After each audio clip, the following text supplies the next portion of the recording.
The Little Prince. Chapter 10. He found himself in the neighborhood of the asteroids 325, 326, 327, 328, 329, and 330. He began, therefore, by visiting them, in order to add to his knowledge. The first of them was inhabited by a king. Clad in royal purple and ermine, he was seated upon a throne which was at the same time both simple and majestic. The king, "Ah! Here is a subject," exclaimed the king, when he saw the little prince coming. And the little prince asked himself, how could he recognize me when he had never seen me before? He did not know how the world is simplified for kings. To them, all men are subjects. "Approach, so that I may see you better," said the king, who felt consumingly proud of being at last a king over somebody. The little prince looked everywhere to find a place to sit down, but the entire planet was crammed and obstructed by the king's magnificent ermine robe. So he remained standing upright. And, since he was tired, he yawned. "It is contrary to etiquette to yawn in the presence of a king," the monarch said to him. "I forbid you to do so." "I can't help it. I can't stop myself," replied the little prince, thoroughly embarrassed. "I have come on a long journey, and I have had no sleep." "Ah, then," the king said, "I order you to yawn. It is years since I have seen anyone yawning. Yawns, to me, are objects of curiosity. Come, now. Yawn again. It is an order. That frightens me. I cannot, any more," murmured the little prince, now completely abashed. "Hum, hum," replied the king. "Then I order you sometimes to yawn and sometimes to." He sputtered a little and seemed vexed. For what the king fundamentally insisted upon was that his authority should be respected. He tolerated no disobedience. He was an absolute monarch. But, because he was a very good man, he made his orders reasonable.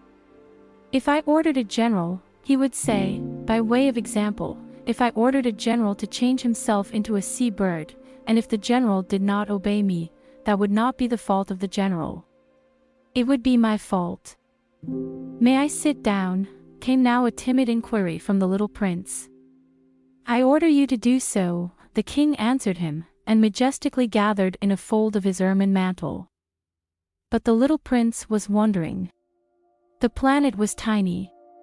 Over what could this king really rule? "Sire," he said to him, "I beg that you will excuse my asking you a question." "I order you to ask me a question," the king hastened to assure him. "Sire, over what do you rule?" "Over everything," said the king, with magnificent simplicity. "Over everything." The king made a gesture, which took in his planet, the other planets, and all the stars. "Over all that?" asked the little prince. "Over all that," the king answered. For his rule was not only absolute, it was also universal. "And the stars obey you?" "Certainly they do," the king said. "They obey instantly. I do not permit insubordination." Such power was a thing for the little prince to marvel at. If he had been master of such complete authority, he would have been able to watch the sunset, not 44 times in one day, but 72, or even 100, or even 200 times, without ever having to move his chair. And because he felt a bit sad as he remembered his little planet which he had forsaken, he plucked up his courage to ask the king a favor. "I should like to see a sunset. Do me that kindness. Order the sun to set."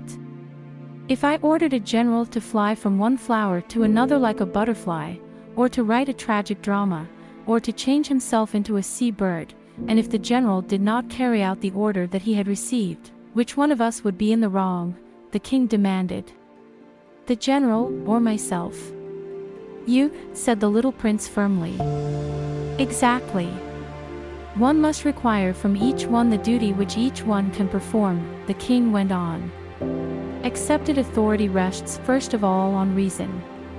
If you ordered your people to go and throw themselves into the sea, they would rise up in revolution. I have the right to require obedience because my orders are reasonable. Then my sunset, the little prince reminded him, for he never forgot a question once he had asked it. You shall have your sunset. I shall command it. But, according to my science of government, I shall wait until conditions are favorable.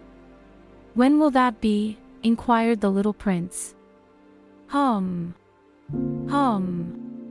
replied the king, and before saying anything else he consulted a bulky almanac. Hum.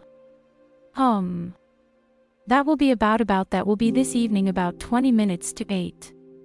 And you will see how well I am obeyed. The little prince yawned. He was regretting his lost sunset.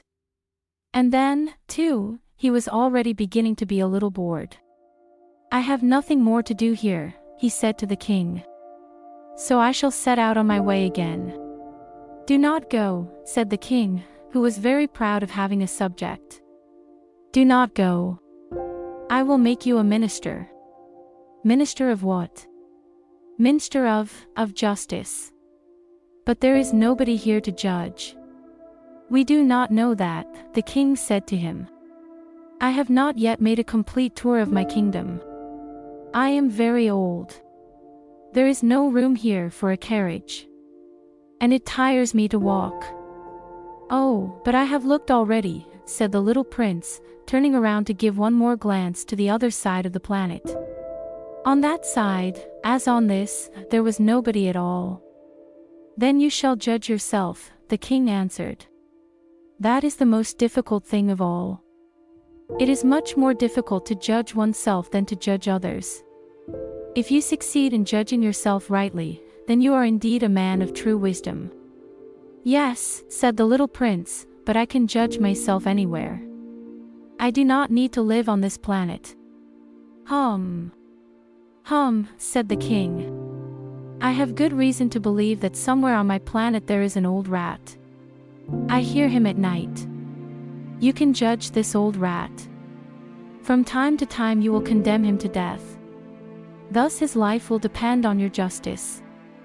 But you will pardon him on each occasion, for he must be treated thriftily. He is the only one we have. I, replied the little prince, do not like to condemn anyone to death. And now I think I will go on my way. No, said the king. But the little prince, having now completed his preparations for departure, had no wish to grieve the old monarch. If your majesty wishes to be promptly obeyed, he said, he should be able to give me a reasonable order. He should be able, for example, to order me to be gone by the end of 1 minute. It seems to me that conditions are favorable. As the king made no answer, the little prince hesitated a moment. Then, with a sigh, he took his leave. I make you my ambassador, the king called out, hastily. He had a magnificent air of authority. The grown-ups are very strange, the little prince said to himself, as he continued on his journey. Congratulations on reaching the 10th week.